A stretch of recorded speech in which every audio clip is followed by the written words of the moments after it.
Thank you, Mark. I appreciate you didn't have to adjust the microphone at all for you or I to both speak. Good morning, and that's an incredibly kind introduction. And as we were coming in for me to come home, I was asked, as often I am by people that are not from Des Moines, what does Des Moines mean? Well, it's French, as you may have figured out, and it's French for Des Moines. Anyway, so good morning, and Mark, again, thank you. And I would like to, you and I agree, and we've talked about it before, that being the U.S. Attorney from the Southern District of Iowa is one of the greatest jobs anybody can hold, and you're doing a great job, and I'm proud of you. This is a very distinguished crowd that we have here today for this important event. I want to thank Tom Miller for being here.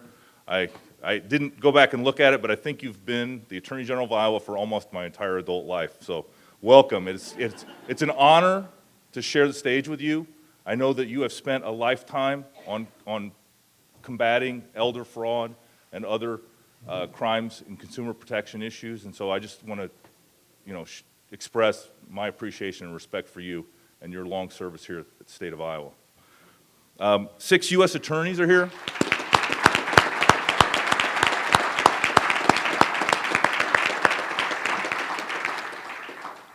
Six U.S. attorneys are here, and all friends of mine. Brian Schroeder from Alaska came down. Our parents are both from Keokuk, or at least a couple. My parents are both from Keokuk, and at least one of yours is from Keokuk. We both learned that in the cafeteria at Maine Justice many months ago, and I'm glad you're here, Brian. Trent Shores, glad you're here, Trent. Ron Parsons, Ron's here. Good to see you, Ron. Andrew Murray is here. Pete Deegan from the Northern District of Iowa, and of course, Mark Crickbaum. The head of our Office of Justice Programs and a former U.S. Attorney from the Northern District of Iowa, and as everyone knows, a close friend of mine, Matt Dummermuth, is here. I'm glad you're here. It's an important event, and thank you for sponsoring this event through OJP. Katie Sullivan, the head of our Office of Violence Against Women, is here. I'm so glad you're here and joining us today. Darlene Hutchinson, the director of our Office for Victims of Crime, is here.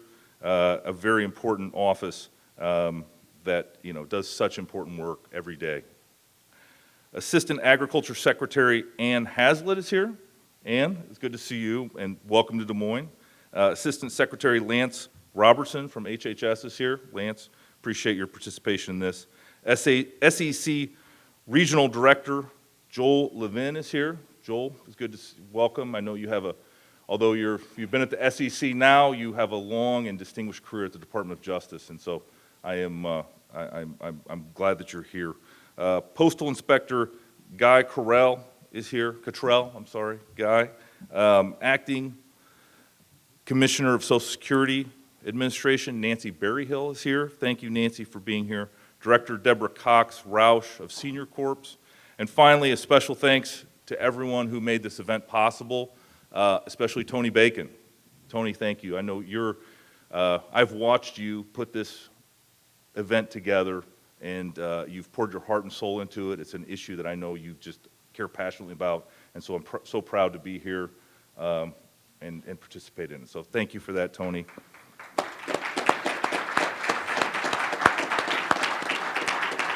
And I know Tony didn't do it alone. She had help from people like Andy Mao, Kate Peterson, and their teams at the Elder Justice Initiative and the Office for Victims of Crime. So, I mean, what a great event, what a great team. We have a full house, and I'm very, very pleased to be here. So, thank you for everyone here at this summit. I think the turnout shows how important these issues are to the Department of Justice and to the Trump administration. It's good to be home. Des Moines is my home. This is where I grew up. This is where I practiced law. It's where I prosecuted as the U.S. Attorney from the Southern District of Iowa, and most importantly, it's where I continue to raise my family. Iowa has shaped my values. One of those Iowa values is that we respect our elders. We recognize that we owe our parents and grandparents a debt of gratitude that we can never fully repay. Many seniors in Iowa and across America spent their whole lives working, saving, and sacrificing so that they can enjoy a secure and peaceful retirement. And quite frankly, under President Trump, their 401ks are doing pretty good right now. But criminals can try and do try in many ways through one phone call, one letter, or even one email to take it all away.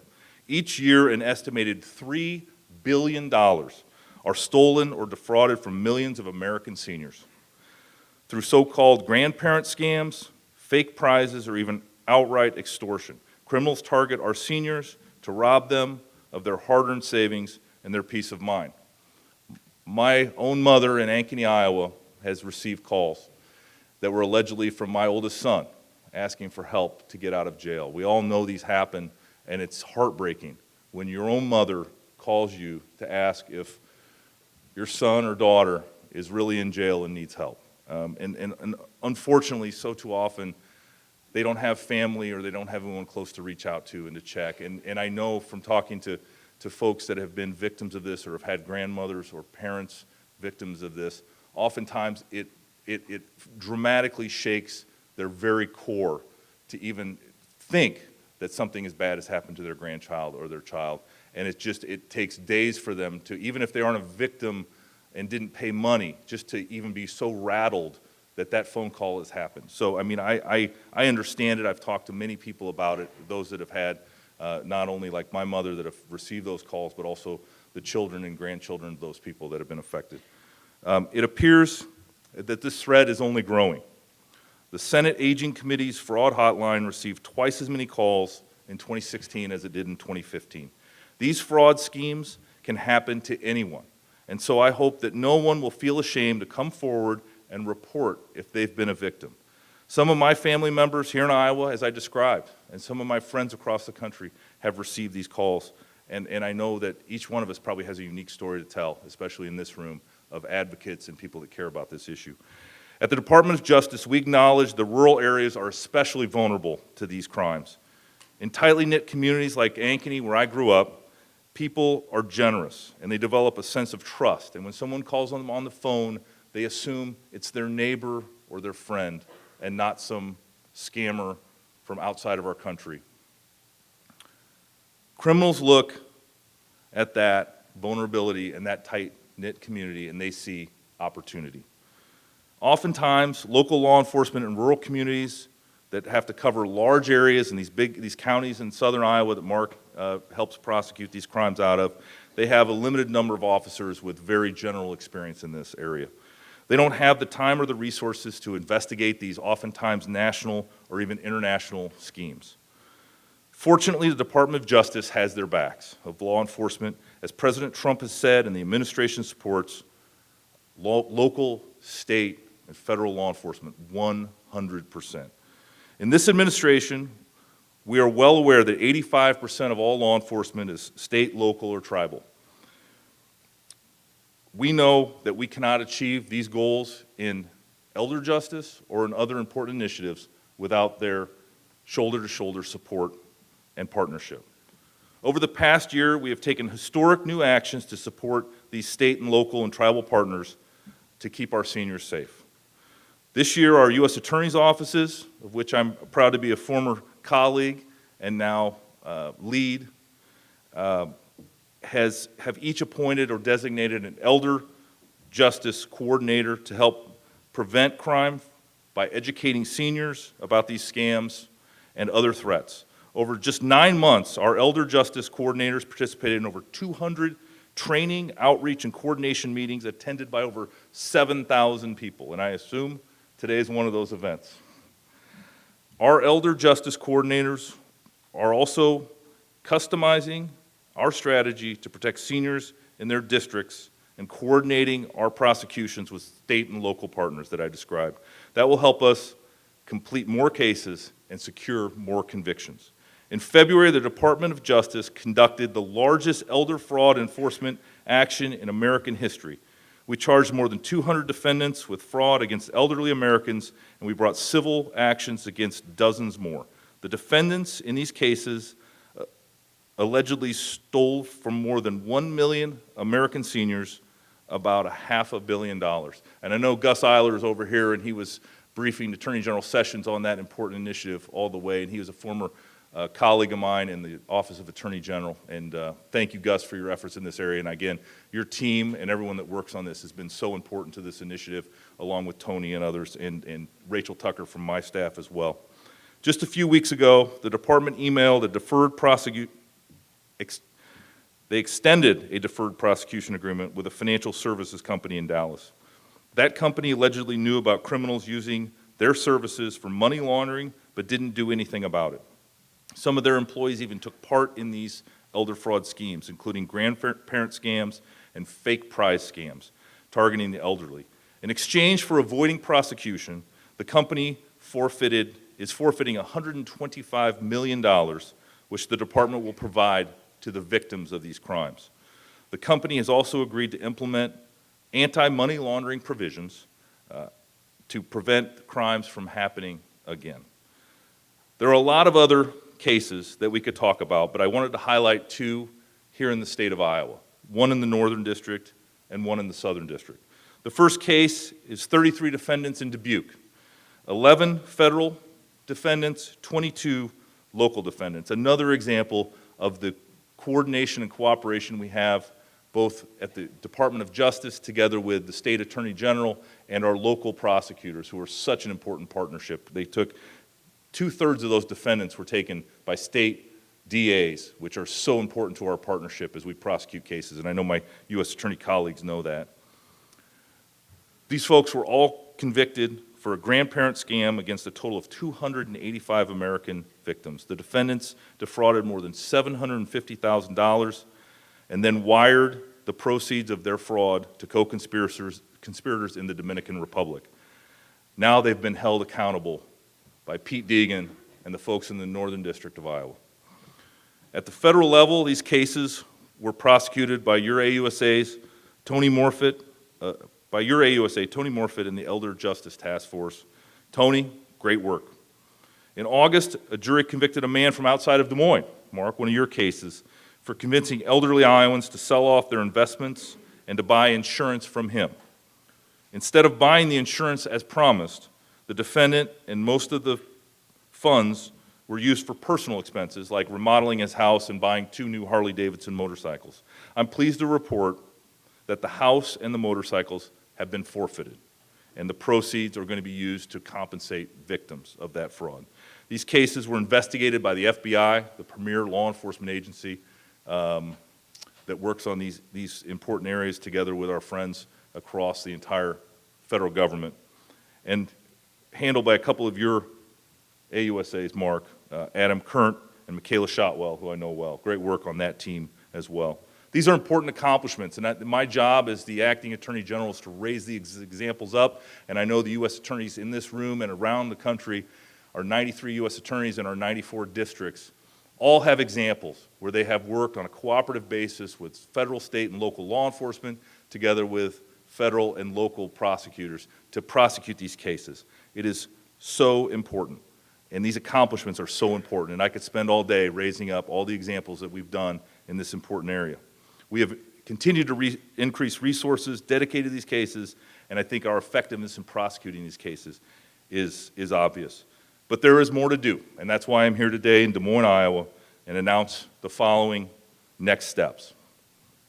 First, we're going to improve our training in our U.S. Attorney's offices. Earlier this year, the department's Elder Justice Initiative published an elder abuse guide for law enforcement. Now, of course, it's the federal government, so we love our acronyms. It is EAGLE. Our EAGLE initiative contains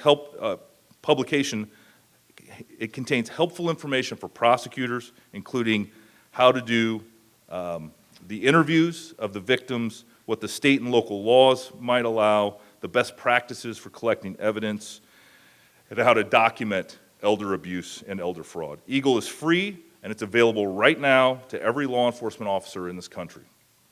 Today, I am announcing that the next edition of the Journal of Justice Policy and Law, what I used to know as the USA Bulletin, will focus on elder justice. It will also be the longest bulletin we've ever published since it started back in 1953. These bulletins are public, so they can be used by our state and local prosecutors as well as our U.S. attorney's offices. That will provide the knowledge and the insights that some of our top experts on elder justice, including some of those in the room today, have in this area, cutting edge, and they can be used by our prosecutors in the front line to do these cases in our U.S. attorney's offices. Second, we are investing in services for seniors who have been victims of these crimes. I am announcing today that over the next 11 months, our Office for Victims of Crime will provide nearly $18 million to help seniors who are victims of these elder crimes. These funds can be used for priorities like legal services, telephone hotlines, and housing for seniors who have lost, unfortunately, their homes. We are using these OVC funds for a wide variety of services for seniors than has ever been done before. And finally, we are continuing to enforce the law and aggressively pursue these perpetrators. On October 1st, the department began our Money Mule initiative, which is a coordinated effort against the transnational criminal organizations who are defrauding our seniors oftentimes. We are hitting these fraudsters where it hurts, in the wallet.